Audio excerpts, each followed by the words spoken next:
नमस्ते बच्चों, कक्षा 9 गणित 9.4 9.3 तक के अपने क्वेश्चन हल कर चुके हैं पिछली वीडियो तक। देखो 9.4 का पहला क्वेश्चन क्या दे रखा है कि समांतर चतुर्भुज ए बी सी डी और ए बी ई एफ एक ही आधार पर स्थित हैं, तो उनके क्षेत्रफल क्या हैं, बराबर हैं।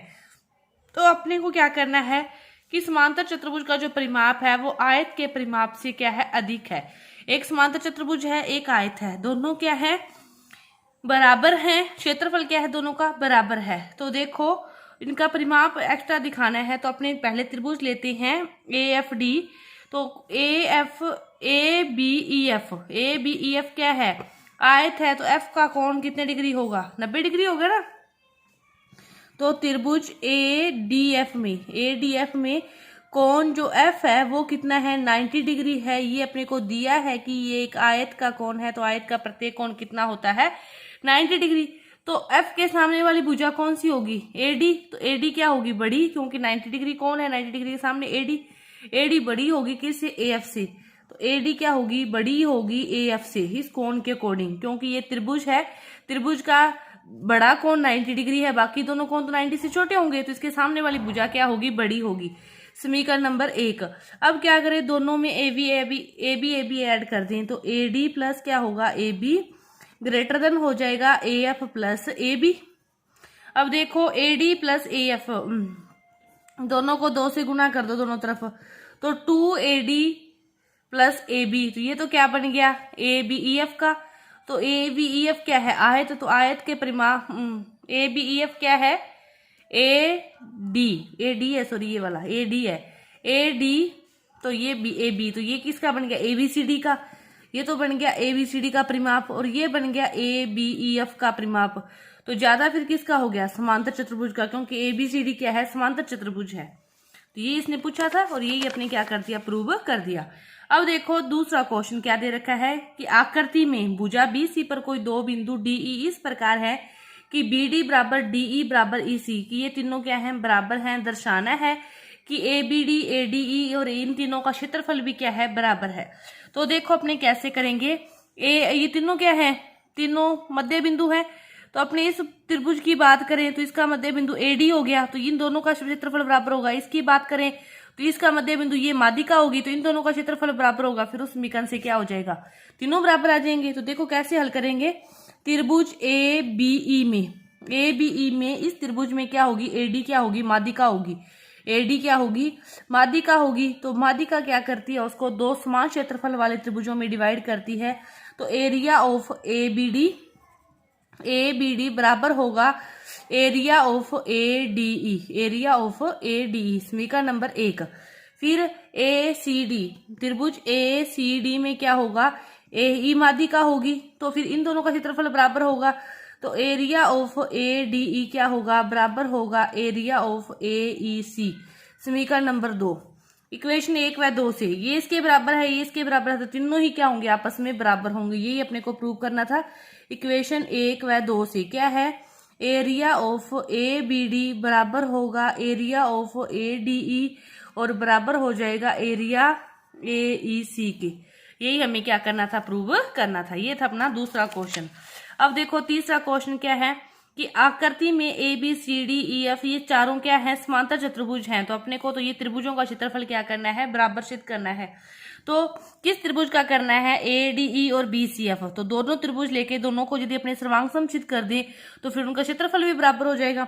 तो त्रिभुज लेते हैं ए डी ई और त्रिभुज लेते हैं बी सी एफ।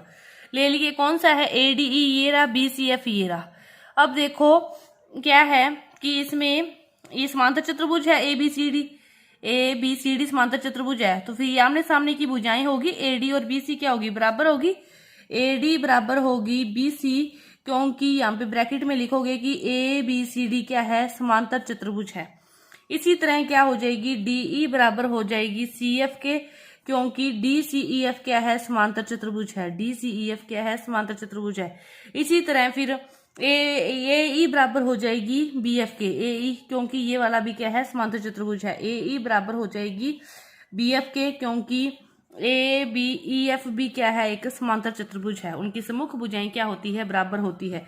तो एस नियम से त्रिभुज ए डी ई क्या हो गया, सर्वांग हो गया त्रिभुज बी सी एफ के। यदि ये दोनों सर्वांग हो गए तो दोनों का फिर एरिया भी क्या होगा, बराबर होगा, क्योंकि संगत भाग क्या होते हैं, सर्वांग त्रिभुजों के संगत भाग क्या होते हैं, बराबर होते हैं। और यही हमें क्या करना था, प्रूव करना था, वो अपना आसानी से प्रूव हो गया। ये था तीसरा क्वेश्चन 9.4 का। अब देखो चौथा क्वेश्चन।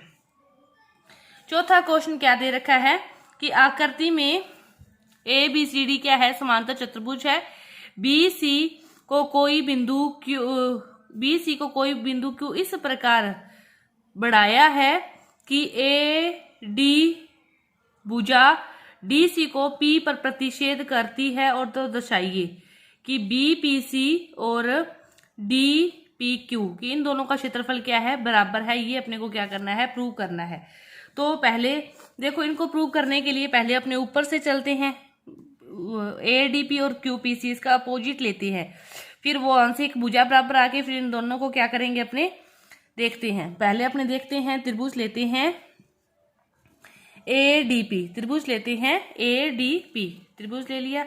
दूसरा त्रिभुज कौन सा लेना है, क्यू पी सी, त्रिभुज क्यू पी सी। इन दोनों में क्या है, देखो ये है A D P, A B C D क्या है, समांतर चतुर्भुज है, ठीक है।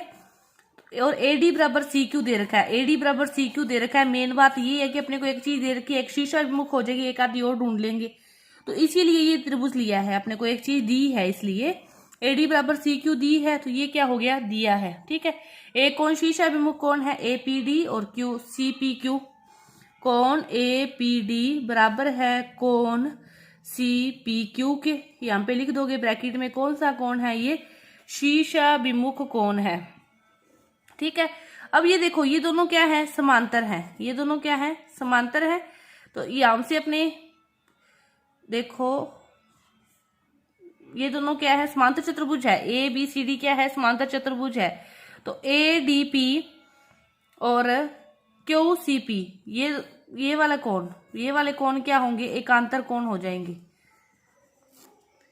ए डी पी बराबर कौन, यहाँ से ये वाला बिंदु क्या है, पी सी क्यू या क्यू सी पी, यहाँ पे लिख दोगे एकांतर कोण, ठीक है। तो ए एस ए नियम से ये दोनों त्रिभुज क्या हो गए, सर्वांग हो गए, कि त्रिभुज ए डी पी क्या हो गया, सर्वांग हो गया त्रिभुज क्यू पी सी के।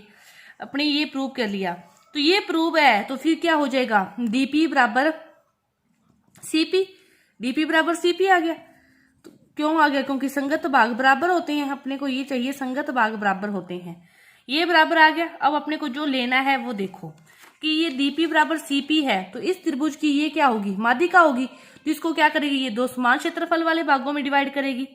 कि इससे तो देखो क्या हो गया, area of A D P का क्या हो गया, बराबर हो गया area of Q P C का। अब ये इस त्रिभुज की डी क्यू सी त्रिभुज की माध्यिका क्या होगी, क्यू पी, क्यू पी इसकी माध्यिका होगी क्योंकि मध्य बिंदु है। तो फिर ये दो त्रिभुजों में बांट दिया इसको, तो area of D P Q क्या होगा, बराबर होगा area of C P Q के, area of C P Q के। समीकरण नंबर 1। इसी तरह देखो, अब अपने इसको देखें, त्रिभुज पी बी क्यू त्रिभुज को ले, ये वाला त्रिभुज पी बी और क्यू, पी बी क्यू, ये देखो इसमें क्या है, अपने को क्या चाहिए, अपने को चाहिए एक तो डीपी क्यू तो आ गया। अब अपने पास क्या है, सीपी क्यू है, सीपी क्यू को अपने किसी भी तरह बीपीसी के इक्वल लेके जाना है, सी पी क्यू को अपने क्या करना है, बीपीसी के लेके जाना है। तो अपने इस पूरी चीज को देखो, इस पूरी चीज को, तो ये क्या है, इसकी माध्यिका क्या है, पीसी है। इस पूरे को देखोगे आप, यहां से देखो, ये है ऐसे, यहां से ऐसे, ये वाली चीज, तो ये वाली क्या है, इसकी माध्यिका ये है पीसी, ये बी है, ये क्यू है। तो ये इसको दो भागों में डिवाइड करेगी, तो ये भी क्या होगा, एरिया ऑफ बीपीसी क्या होगा, बराबर होगा area of P Q C के। तो ये समीकरण नंबर 2, समीकरण 1 व 2 से ये बराबर है, तो ये दोनों भी क्या होंगे, बराबर होंगे। Area of D P Q क्या होगा, बराबर होगा area of B P C के। और यही हमें क्या करना था, प्रूव करना था, मतलब देखना है कि अपने को क्या प्रूव करना है और वहीं पर उसको लेके जाना है। तो ये था अपना चौथा क्वेश्चन, और 5वां और आगे का जो क्वेश्चन है वो अपने अगली वीडियो में करेंगे। क्योंकि वीडियो लंबी हो जाएगी। तो धन्यवाद।